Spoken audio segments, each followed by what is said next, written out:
నమస్తే. శ్రీమాత్రే నమః. శ్రీ గురుభ్యో నమః. మనకి మన ఖగోళంలోనూ, మన జ్యోతిష శాస్త్రంలోనూ ప్రతి వ్యక్తికి కొన్ని కొన్ని యోగాలు సంప్రాప్తమవుతాయి. ఈ యోగాల్లో రాజయోగము, మహారాజు యోగము, లక్ష్మీ యోగము, ఇలాగా కుబేర యోగము, ఇట్లా చాలా చాలా యోగాలు వస్తూ ఉంటాయి. అయితే మనం నిత్యకృత్యంలో గూడా అనుకుంటూ ఉంటాం. మనకు ఆ యోగం ఉందో లేదో అని మీరు ఆ మాట వినే ఉంటారు. అయితే ఆ యోగం ఉండాలన్నా యోగం ఉండాలి. అంటే ఏ యోగం మనకి ఉండాలన్నా, ఆ యోగం ఉంటేనే మనకి ఆ యోగం కలిగే అవకాశం కనబడుతుంది. అయితే ఇప్పుడు మనం ప్రస్తావించుకునే విషయము కుబేర యోగము. అందరికీ ఆశ్చర్యం కలిగించొచ్చు. కుబేర యోగం ఏంటి? మహాలక్ష్మి యోగము విన్నాము. లక్ష్మీనారాయణ రాజయోగం విన్నాము. మహారాజ యోగం విన్నాము. గజ గజయోగం విన్నాము. ఇట్లాగా రకరకాల యోగాలు విన్నాము. ఈ కుబేర యోగము అంటే ఏంటంటే, కుబేర యోగం అనేది మన జాతకంలో అంటే ప్రతి వ్యక్తి యొక్క జాతకంలో శుభయోగము. ఈ యోగం కావాలని ప్రతి ఒక్కళ్ళు అనుకుంటారు. లక్ష్మీ యోగము, కుబేర యోగము ఎవరికి వద్దు చెప్పండి? అయితే ఈ యోగం ఉండాలన్నా కానీ రాసిపెట్టి ఉండాలి. గత జన్మలో వాళ్ళు మంచి కర్మలను చేసుకున్నట్టయితేనే తప్ప ఈ యోగం అందరికీ వచ్చేది కాదు. అయితే అది కర్మరీత్యా. అయితే మన వ్యక్తిగత జాతకంలో ఏ స్థానంలో ఈ యోగం మనకు కనబడుతుంది అనే అంశాన్ని నేను చాలా వివరంగా చెప్తాను. వీలైతే రాసుకునే ప్రయత్నం చేయండి. లేదు అంటే 1కి 2 సార్లు చూసే ప్రయత్నం తప్పనిసరిగా చేయండి. అయితే ఈ వ్యక్తులు కుబేర యోగం కలిగిన వ్యక్తులు ఆర్థికంగా చాలా విశేషంగా ఉంటారు. మీరు మన నిత్యకృత్యంలో గూడా మనం చాలామంది వింటాం. వాళ్ళు కుబేరులురా అనుకుంటూ ఉంటారు. ఆయనకేమి మహారాజు కుబేరుడు అని అంటారు కదా! అంటే అంతటి ధనంతో, సౌఖ్యంతో ఉంటూ ఉంటారనమాట. అయితే ఈ ఎలాగ మనం వాళ్ళని ఐడెంటిఫై చేయొచ్చు అంటే గనక, వారికి ధనం ఉంటుంది, సంపద ఉంటుంది, భోగభాగ్యాలు, రాజయోగము అంటే లీడర్‌గా ఉండడము, పదవుల్లో ఉండడము, ఇలాంటివన్నీ పొందే అవకాశం కనబడుతుంది. అయితే ఆహ్, ఎలాగ ఎలాగ మనం గుర్తించుకోవాలి వాళ్ళని అంటే, మనకి నిత్య జీవితంలో తెలిసిపోతూ ఉంటారు. వాళ్ళకేం కుబేరులు, వాళ్ళకేం మహారాజులు అంటూ ఉంటామనమాట. అయితే అవి ఎందులో కనబడతాయి మనకి అంటే కనుక, శ్రీమంతత అంటే పుట్టుకతోనే శ్రీమంతులుగా పుట్టడము, తర్వాత వ్యాపారాల్లో విజయం రావడము, ఆకస్మిక ధనప్రాప్తి రావడము, లక్కీ డ్రాల్లో కానీ, లాటరీల్లో కానీ అందరికీ రానిది వాళ్ళకి మాత్రమే పదే పదే తగులుతూ ఉంటుంది. అంటే వాళ్ళకి కుబేర యోగం ఎక్కువగా ఉన్నట్టనమాట. కొంతమందికి ఎక్కువగా గౌరవం, రెస్పెక్ట్ ఎక్కడికెళ్ళినా సరే, అతి సామాన్యంగా వెళ్ళినా వాళ్ళని గుర్తించడము, వాళ్ళకి గౌరవం జరగడము జరుగుతుంటుంది. అంటే వాళ్ళకి కుబేర యోగం ఉన్నట్టనమాట. ఇలాంటివన్నీ మనకి ఎలా తెలుస్తాయి? అంటే చూస్తే తెలుస్తుంది. కానీ మనకి మనం తెలుసుకోవాలి అంటే గనక, మన జాతకంలో ఏ స్థానాలు బలంగా ఉంటే మనకి కుబేర యోగం ఉంటుంది అనే అంశాన్ని మీకు సవివరంగా తెలియచేస్తాను. అయితే కుబేర యోగం ఏర్పడే పరిస్థితులు ఎలా ఉంటాయంటే, మొదటగా లగ్నాధిపతి, ధనాధిపతి బలంగా ఉంటే కనుక కుబేర యోగం ఉంటుంది. బలంగా అంటే ఎలా అంటే, లగ్నం బలంగా ఉండడమే. లగ్నాధిపతి శుభస్థానంలో ఉండడము. అంటే ప్రతి ఒక్క లగ్నానికి ఒక అధిపతి ఉంటాడు. ఆ లగ్నంలో ఏ గ్రహం ఉందో ఆ గ్రహము శుభస్థానంలో ఉండాలి. నీచ స్థానంలో ఉంటే ఎంత లగ్నం బాగున్నా కానీ నీచ యోగం ఉంటుందే తప్ప ఆ బలం అనేది రాదు. దీంతో ఇంకొకటి ఏంటంటే, ధనాధిపతి బలంగా ఉండి లాభభావము లేదా అంటే లాభస్థానము లేదా ధనస్థానము కూడా అనుకూలంగా ఉండాలి. అంటే ప్రతి వ్యక్తి జాతకంలో లగ్నంలో ఎవరున్నారు, వాళ్ళు లాభస్థానంలో ఉన్నారా? దానితో పాటుగా ఇంకొక పాయింట్, ధనస్థానము అంటే మనకి 12 స్థానాల్లో లాభస్థానము, ధనస్థానము ఉంటుంది. ఈ స్థానాల్లో ఎవరు ఉన్నారు? వాళ్ళు బలంగా ఉన్నారా? లేదా నీచ స్థానంలో ఉన్నారా? లేదు అంటే ఇంకొక పాపగ్రహంతో కలిసి ఉన్నారా? అనేది వ్యక్తిగత జాతకం కనుక పరిశీలన చేసుకుంటే మనకి కుబేర యోగం ఉందా లేదా అనేది తెలిసిపోతుంది. దాంతోపాటు రెండో పాయింట్ ఏంటంటే ధనభావంలో శుభగ్రహాలు సంయోగం చెందాలి. అంటే లాభ ధనభావం చూసుకున్నాము. ఈ ధనస్థానం లగ్నం నుంచి ధనస్థానం కనుక చూసుకున్నట్టయితే ఆ ధనస్థానంలో శుభగ్రహాలు ఏవేవి కలిసి ఉన్నాయి అనే అంశంలో రెండో భావంలో గురుడు అంటే రెండో స్థానంలో గురుడు, శుక్రుడు లేదా చంద్రుడు అనుకూలంగా ఉంటే కనుక అది మంచి విషయము. రెండవ భావాధిపతి బలంగా అంటే రెండవ భావం అంటే రెండవ స్థానం అన్నమాట. ఈ రెండవ స్థానం బలంగా ఉండి సంపదను పెంచే గ్రహంతో అంటే ధనం సూచించే గ్రహంతో కనుక కలిసి ఉంటే మనకి కుబేర యోగం కలుగుతుంది. ఇంకా మూడవ పాయింట్ 9వ స్థానము 11వ స్థానము బలంగా ఉండాలి.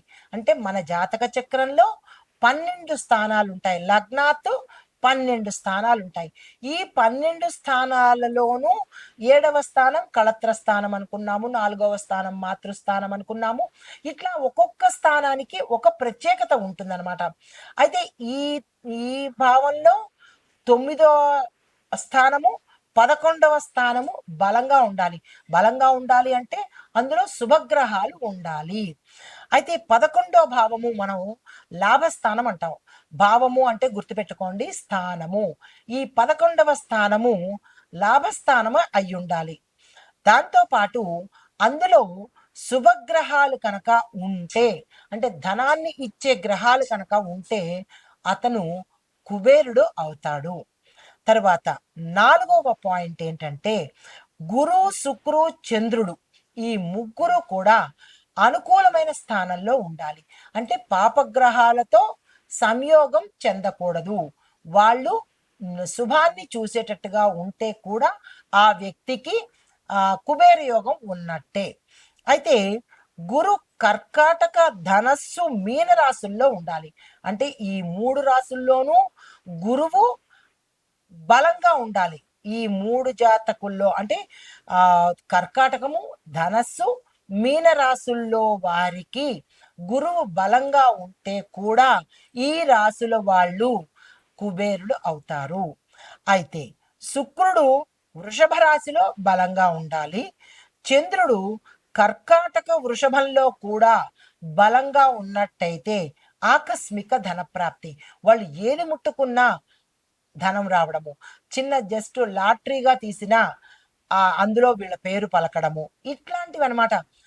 ఏదైనా క్యాంపెయిన్కి వెళ్ళినప్పుడు అక్కడ ఏదైనా వెయ్యండి లక్కీ డ్రా తీస్తాము అని చెప్పినప్పుడు వాళ్ళ పేరే పైకి వచ్చింది అని అనుకోండి అంతమందిలో కూడా, అంటే వాళ్ళకి ఆ సమయంలో వృషభంలో చంద్రుడు, కర్కాటకంలో చంద్రుడు బలంగా ఉన్నారు అని అర్థం అనమాట.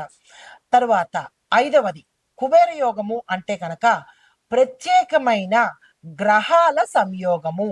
గురు, శుక్రుడు ఇద్దరూ కూడా ధనాన్ని, లాభాన్ని భాగ్యస్థానంలో ఉండి అనుకూలమైన దృష్టిని కనుక చూసినట్టయితే ఆ వ్యక్తికి కుబేర యోగం ఉన్నట్టు లెక్క. తరువాత శని లగ్నాధిపతి స్థానాన్నించి ధనస్థానాన్ని చూసి అనుకూలంగా చూసినట్టయితే వ్యాపారంలో అనుకూలత కలిగి ధనం వచ్చే అవకాశం కనబడుతోంది. అయితే ఈ కుబేర యోగము ఇందాక మనం స్థానాలు చెప్పుకున్నాం కదా, ఇప్పుడు కుబేర యోగము ఎట్లా ఏర్పడుతుంది అంటే కనుక వార్షిక ఫలాల్లో లేదా దశా భక్తి ప్రభావంలో కనుక కుబేరుడు అంటే కుబేర యోగం కలిగే అవకాశం ఉంది. అయితే గురు, శుక్రు, శని దశలలోనూ ప్రత్యేకంగా గురు దశలో ప్రతి వ్యక్తికి దశ, అంతర్దశ, మహర్దశలు ఉంటాయి. ఈ దశల్లో గురు, శుక్రు, శని దశల్లో ప్రత్యేకంగా గురు మహర్దశలో అంతర్దశలో ఉంటే కనుక ఈ ప్రభావం ఏర్పడుతుంది. తరువాత వీరికి ఎలాంటి ప్రభావం వస్తుంది? అద్భుతమైన ధనప్రాప్తి, ఆకస్మిక ధనప్రాప్తి, ఆస్తి లాభాలు, వ్యాపార విస్తరణ, ఎక్కడ పట్టుకుంటే అక్కడ బంగారం అన్నట్టు కనబడుతుంది అనమాట. రెండవ పాయింట్ గురు లేదా శుక్రుడు ధన సంబంధిత రాసుల్లో ఉన్నప్పుడు ఆ యోగం కలుగుతుంది. అది ఎలా అంటే కనుక గురువు మేష కర్కాటక ధనస్సు మీన రాశుల్లో సంచారం చేసినప్పుడు ఒక వ్యక్తి జాతకంలో ఇన్ని పరిశీలన చేయాల్సి వస్తుంది. కుబేర యోగం ఉందా లేదా తెలుసుకోవాలంటే ఇన్ని స్థానాలు మనం చూసుకుంటూ ఉండాలి. అయితే శుక్రుడు తుల, వృషభ, కర్కాటక మీన రాశుల్లో బలంగా ఉన్నప్పుడు, అంటే నీచ స్థానం కాకుండా శుభస్థానాల్లో ఉన్నప్పుడు కుబేర యోగం ఏర్పడుతుంది. మూడవ పాయింట్, విశేషమైన గ్రహ సంయోగం జరిగినప్పుడు, అంటే ప్రత్యేకమైన రోజుల్లో. ఇవి మనకి ఒక జాతకుడికి నిత్యకృత్యంలో, కానీ ప్రత్యేకమైన రోజుల్లో కూడా కొన్ని కొన్ని గ్రహాలు షష్టగ్రహ కూటమని కానీ, లేదా మనకి కొన్ని గ్రహాల కూటమిలు జరుగుతూ ఉంటాయి, గ్రహాల సంయోగం జరుగుతుంది. అలాంటప్పుడు అక్షయ తృతీయ కానీ, ధనత్రయోదశప్పుడు కానీ, గురుపుష్య అమృత యోగంలో కానీ, మహాలక్ష్మి పూజా సమయాల్లో కానీ కుబేర యోగ ప్రభావము ఎక్కువగా కనపడుతుంటుంది. అయితే ఇవి అర్ధోదయ యోగము, శుక్లపక్షంలో వచ్చే శుభ ముహూర్తాల్లో కూడా ఇలాంటి యోగాలు కలిగే అవకాశం అప్పుడప్పుడు కలుగుతూ ఉంటుంది ప్రతి జాతకుడికి. అయితే ఇప్పుడు మీకు ఈ కుబేర యోగం కలగడంలో ఎట్లాంటి ఫలితాలు వస్తాయి అనే సంశయం కలుగుతుంది కదా. అయితే ప్రయోజనాలు ఏంటి అంటే కనుక ఆర్థికంగా అభివృద్ధి చాలా విశేషంగా ఉంటుంది. వాళ్ళు మట్టిని పట్టుకున్నా అది బంగారం అయ్యేటట్టు, దర్భను పట్టుకున్నా అది బంగారం అయ్యేటట్టుగా ఉంటుంది. దాంతో పాటు వ్యాపారంలో వృద్ధి, పెట్టుబడుల్లో అధిక లాభాలు, సంపద పెరిగి రాజయోగ స్థాయికి వెళ్ళడము, అంటే అపర కుబేరుడు అవ్వడము జరుగుతుంది. శ్రేయస్సు, ఖ్యాతి, అధికమైన భోగభాగ్యాలు కలుగుతాయి. అయితే ఈ కుబేర యోగాన్ని బలంగా మార్చాలి అని అంటే కనుక, అంటే ప్రతి జాతకంలో కూడా కుబేర యోగం ఉందా లేదా అని పరిశీలన చేసుకోవడము, దాన్ని మరి బలపరుచుకోవాలి కదా. ఉన్నది, కానీ దాన్ని మరింత బలంగా చూసుకోవాలి అని అనుకుంటే కనుక దానికి కొన్ని పరిహారాలు తప్పనిసరిగా చెప్తాను. మీ యొక్క జాతకంలో కుబేర యోగం ఉందా లేదా అనేది పరిశీలన చేయించుకున్నప్పుడు, వ్యక్తిగత జాతక పరిశీలన చేయించుకున్నప్పుడు ఈ అంశాలను దృష్టిలో పెట్టుకోండి. కుబేర పూజ, కుబేర యంత్రాన్ని జపం చెయ్యడము, ఈ రెండు తప్పనిసరిగా చేసుకోండి. దానికి ఒక మంత్రం చెప్తాను, విని రాసుకునే ప్రయత్నం చేయండి. ఓం యక్షాయ కుబేరాయ వైశ్రవణాయ మహారాజాయ నమః అనే ఈ మంత్రాన్ని ప్రతిరోజు 108 సార్లు తప్పనిసరిగా చదువుకోండి. తరువాత ఇది ఎప్పుడు చదువుతారు అంటే ప్రతిరోజు చదువుకోండి.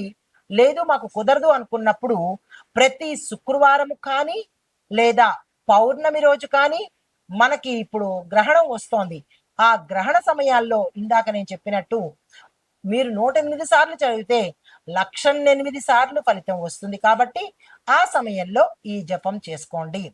తరువాత రెండవ పాయింట్, ధన వృద్ధి కోసము లక్ష్మీ కుబేర సహిత పూజ చేయించుకోండి. అది ఎలా అంటే ప్రతి శుక్రవారము లేదా పౌర్ణమి రోజున లక్ష్మీ అమ్మవారితో కూడినటువంటి కుబేరుణ్ణి పూజించాలి. తరువాత ఎలా పూజించాలి అంటే కనుక సువర్ణ నాణ్యాలు, కుబేర యంత్రాన్ని పూజా స్థలంలో ఉంచండి. అయితే ఈ ధన వృద్ధి కోసము ప్రతి శుక్రవారము పౌర్ణమి రోజు లక్ష్మీదేవితో కూడినటువంటి కుబేరుణ్ణి పూజ చేయాలి. ఎలా పూజ చేయాలి అంటే కనుక సువర్ణ నాణ్యాలు, అంటే కొంతమందికి బంగారు నాణ్యాలు ఉన్నవాళ్ళు బంగారు నాణ్యాలు చేయండి, బంగారు నాణ్యాలు లేని వాళ్ళు వెండి నాణ్యాలతో చేయండి, అది కూడా లేని వాళ్ళు మామూలు నాణ్యాలు, రూపాయి నాణ్యాలు 108 తీసుకొని కుబేర యంత్రాన్ని, దొరికితే కుబేర యంత్రాన్ని, లేదు అంటే కనుక పూజా మందిరంలో లక్ష్మీ సహిత కుబేర పటానికి కానీ విగ్రహానికి కానీ పూజ చేసుకోండి. 108 సార్లు ఆ మంత్రాన్ని తప్పనిసరిగా చదువుకోండి. మూడవ పాయింట్, నిత్యము అంటే ప్రతిరోజు కూడా కుబేర యోగం ఎవరికి వద్దు చెప్పండి? అయితే మీ జాతకంలో కుబేర యోగం లేనప్పటికీ కూడా తెచ్చుకోవాలి అంటే కనుక ప్రతి గురువారము, శుక్రవారము తప్పనిసరిగా లక్ష్మీ సహిత కుబేరుణ్ణి పూజ చెయ్యండి. ఎలా చేస్తారు అంటే కనుక గురువారం రోజు బృహస్పతి దేవుణ్ణి పూజించండి. పసుపు చిక్కుడుని పంచుకోండి. అంటే చిక్కుడుకాయలు, పసుపుని మీ యథాశక్తి పంచుకోండి. కేజీ చిక్కుడుకాయలు, ఒక కేజీ పసుపు, లేదా అర కేజీ చిక్కుడుకాయలు, అర కేజీ పసుపు, ఇలాగా మీ శక్తి కొద్దీ పంచుకోండి. దీనితో పాటు శుక్రవారం నాడు మహాలక్ష్మి అమ్మవారిని, దుర్గా అమ్మవారిని తప్పనిసరిగా పూజ చేసుకోండి. గోధూళి సమయానికి దీపారాధన చేసుకోండి. గోధుడి సమయం అంటే సాయంత్రం సమయం అన్నమాట. ఈ సాయంత్రం సమయంలో వీరిద్దరిని తప్పనిసరిగా పూజ చేసుకోండి. తదుపరి 4వ పాయింట్, దాతృత్వము, ధనాన్ని దానం చేయడము. పీనాసితనం వాళ్ళకి, ప్రతిదీ ఫ్రీగా కావాలి అన్న వాళ్ళకి, ఎదుటి వాళ్ళని మందిని దోచుకుని మేమే బాగుపడాలి అన్న వాళ్ళకి ఎప్పటికీ ధనయోగం కానీ, కుబేరయోగం కానీ, రాజయోగం కానీ, లక్ష్మీయోగం కానీ జరగవు. ఇది తథ్యము. ఎందుకు అంటే ఇచ్చే కొద్దీ వచ్చేస్తుంది. కాబట్టి ఎంత ఇస్తావో అంత వచ్చే ప్రయత్నం భగవంతుడు ఇస్తాడు. కాబట్టి దాతృత్వము అనేది పెంచుకోండి. పీనాసితనము, ఫ్రీగా రావాలి అనే దుర్గుణాన్ని దూరంగా పెట్టండి. ఎందుకు రారండి మీ దగ్గరికి ధనం కానీ లేదా దేవతలు కానీ? ఎందుకు రారు? ఎంతసేపు మాకు రావాలి, మాకు ఇవ్వాలి అనుకునే అలవాటుని పూర్తిగా దూరం చేసుకోండి. మేమివ్వాలి, మేము ఇచ్చే ప్రయత్నం చెయ్యాలి అనే అలవాటుని, దాన గుణాన్ని అలవాటు చేసుకోండి. కఠినంగా ఉన్న వాస్తవం. అయితే గోరక్షణ, అన్నదానం చెయ్యండి. ఎంతసేపు మనమే తినడం, మనకే రావాలి అని కాదు, ఎదుటి వాళ్ళకి ఇచ్చే ప్రయత్నం చెయ్యండి. ఇంతలో అంత ఇచ్చే ప్రయత్నం చేయండి. మాకేముందండి, మాకే కనుక కోట్లుంటే దానం చేస్తాము అని చాలా మంది అంటూ ఉంటారు. కోట్లున్నవాడు కనీసం కోటును కూడా దానం చేయడు. ఏది చేసినా మధ్యతరగతి వాళ్ళు, కింది స్థాయి వాళ్లే చేయగలగాలి. అంటే పేదవాడు, మధ్యతరగతి వాడే చేస్తాడు. కోట్లుంటే మేము చేస్తాము అంటే ఆ కోట్లు రావాలన్నా కానీ మనం ప్రయత్నం చేయాలి కదా. అయితే గురువారం రోజు బ్రాహ్మణులకు ఏదైనా దానం ఇచ్చుకోండి. అంటే పసుపు, బెల్లము, వస్త్రము, ధనము దానంగా ఇవ్వండి. ప్రతి పరిహారాల్లో దానం ఎందుకు చెప్తాము అంటే మీ ఇచ్చే దానంలో మీ కర్మను కడుక్కున్న వాళ్ళు అవుతారు. ఎంతసేపు మాకు రావాలి అని అనుకుంటే వాళ్ళ కర్మను మీరు తీసుకున్న వాళ్ళు అవుతారు. ఫ్రీగా చేయించుకోవడము, ఫ్రీగా అడగడము, దానివల్ల నష్టాలు ఏంటంటే ఇచ్చేవాడు మీకు వదిలించుకుంటాడు, మీరు తీసుకుని దాన్ని తగిలించుకుంటారు.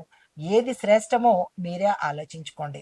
అయితే ముగింపు ఏంటంటే కనుక కుబేర యోగము ఒక ప్రత్యేకమైన ధనయోగము. ఇది జన్మకుండలిలో సహజంగా ఏర్పడేదే తప్ప మనంతట మనం కృత్రిమంగా ఏ పని చెయ్యలేము. అయితే ఆ వ్యక్తికి అది ఉందా లేదా అనేది వ్యక్తిగత జాతక పరిశీలన తప్పనిసరిగా చేయించుకోండి.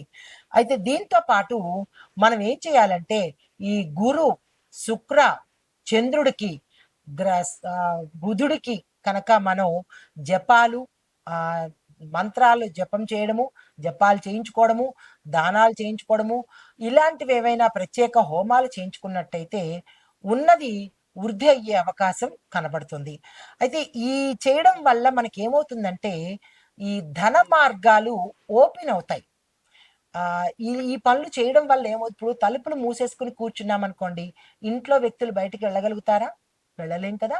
అలాగే మనము ఇంట్లోంచి బయటికి వెళ్ళాలంటే మూసి ఉన్న తలుపుని ఎలాగైతే తీయాలో, మనకి రాజయోగం పట్టాలన్నా, ధనయోగం పట్టాలన్నా మీ పీనాసితన అనే తలుపుల్ని తీసి దానము, పూజలు ఇలాంటివి కనుక చేసినట్టయితే ఆకస్మికంగా బయట వేచి ఉన్న ఈ యోగాలన్నీ మీకు వచ్చే అవకాశం కనబడుతోంది. ఈ పనులన్నీ చేసుకొని, నేను చెప్పిన ఈ పరిహారాలు చేసుకొని, ఈ పూజలు చేసుకొని, మీ వ్యక్తిగత జాతకంలో కుబేర యోగం ఉందా లేదా అనేది పరిశీలన చేసుకుని, ఒకవేళ ఉంటే కనుక మరింతగా అభివృద్ధి అయ్యేందుకు పరిహారాలు చేసుకోండి. నమస్తే. ఇప్పుడు మనకి కుబేర యోగం 12 రాసుల వారికి ఎలా ఉండబోతోంది, దాని పరిహారాలేంటి, రాశి వారిగా నేను ఇప్పుడు చెప్పబోతున్నాను. అయితే ఈ కుబేర యోగము మనకి మే 13 నుంచి ఏర్పడబోతోంది. అంటే కొంతమందికి 2024 సంవత్సరం మే 1 నుంచి 2025 మే 13 వరకు మనకి కుబేర యోగము ఉంది. అంటే గత సంవత్సరంలోనే ప్రారంభమయ్యి మే 13 వరకు ఉంది కాబట్టి ఇక నుంచైనా ఈ వీడియో చూసిన దగ్గర నుంచి నేను చెప్పిన పరిహారాలు కనుక పాటించుకున్నట్టయితే ఈ సమయంలోనే మనము అధిక ధనవంతులు అయ్యే అవకాశము, కుబేర యోగాన్ని పొందే అవకాశము కనబడుతుంది. అయితే ఈ కుబేర యోగము దేని మీద ప్రభావం చూపిస్తుంది అంటే కనుక ఆర్థిక పరంగాను, వృత్తి పరంగాను, వ్యాపార పరంగాను, కుటుంబ విద్య ఆరోగ్య పరంగాను మనకి విశేషమైన ఫలితాలు చూపిస్తుంది.